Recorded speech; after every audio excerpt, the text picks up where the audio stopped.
Hello everyone. सो आज का हमारा क्वेश्चन है कि ये एक ये है, क्या बोलते हैं उसे, फ्रस्ट्रम। हाँ, ये फ्रस्ट्रम है। उसके इस एंड का पोटेंशियल V1 है और इस एंड का V2 है। इसकी लेंथ दी है L और इस छोटे वाले पार्ट की रेडियस है A, बड़े वाले पार्ट की रेडियस है B और V1 is greater than V2। तो करंट कुछ इस तरह से इस V1 से V2 जाएगा। हमें पूछा है रेजिस्टेंस।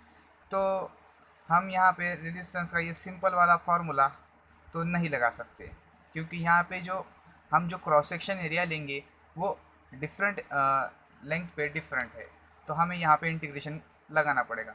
तो हम क्या करेंगे, हम जाएंगे x डिस्टेंस पे जाके एक dx थिकनेस का एलिमेंट सिलेक्ट करेंगे और इसके रेडियस में स्मॉल r मान लेता हूँ।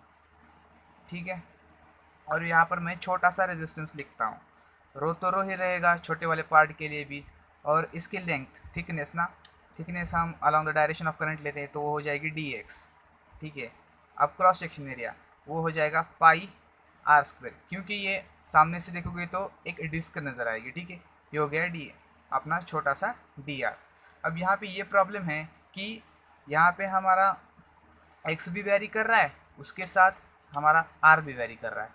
तो हमें एक्स और आर में रिलेशन लाना पड़ेगा। तो उसके लिए ना हम यहाँ से एक छोटा सा ट्राइंगल सेलेक्ट करेंगे, ये वाला ट्राइंगल। ठीक है, तो उसे मैं साइड में बना लेता हूँ कुछ इस तरह से। ठीक है, तो इस तरह से वो है। तो ये वाली डिस्टेंस है एक्स और ये वाली डिस्टेंस है एल और ये वाली हो जाएगी बी माइनस ए और ये हो जाएगी आर माइनस ए वाली। तो यहाँ पे सिमिलर ट्राइंगल्स की प्रॉपर्टी लगा देता हूँ, R minus A upon X बराबर B minus A upon L. तो यहाँ से आर की वैल्यू एक्स के टर्म में निकल के आ जाएगी, that is B minus A upon L into X plus A. ठीक है, इसकी वैल्यू हम यहाँ पे इसमें रखते हैं। ठीक है, तो डी आर बराबर rho rho D X upon pi B minus A upon L into X plus A का होल स्क्वायर।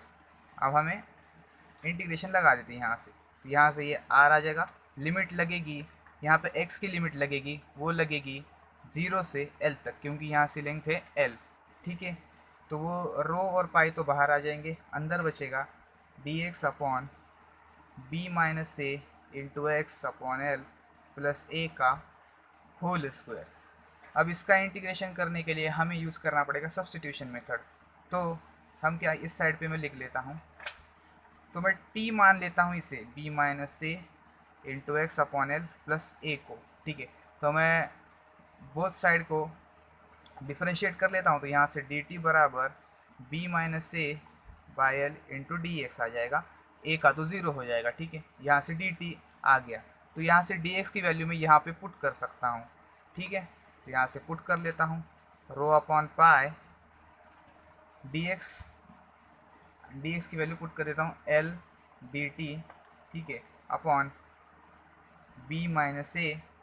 ठीक है, अपॉन बी माइनस ए और यहाँ तो आ जाएगा टी स्क्वायर, क्योंकि हमने इसे टी माना था। ठीक है, अब यहाँ पे टी की लिमिट लगेगी। टी की लिमिट कैसे लगेगी, देखो यहाँ पर पहली लिमिट क्या थी, 0 से एल तक। जब इस वाले में देखो, जब हमारा x 0 बनेगा तब t जो है वो a बनेगा, तो यहाँ पे आ जाएगा a। और जब हमारा जो x है, x वो l बनेगा तो यहाँ पे t की वैल्यू आ जाएगी b, तो यहाँ से अपर लिमिट लग जाएगी b। ठीक है, अब तो ये सिंपल इंटीग्रेशन है, तो इसे सिंपली ख़त्म कर डालते हैं। अब r बराबर rho upon pi B minus A into L upon minus का 1/t ए से b। ठीक है, r बराबर rho L upon pi into B minus A upon 1 minus A into 1 minus B. तो यहाँ से rho L upon pi A B हमारा resistance आ गया। ठीक है, सिंपली लाइक दैट।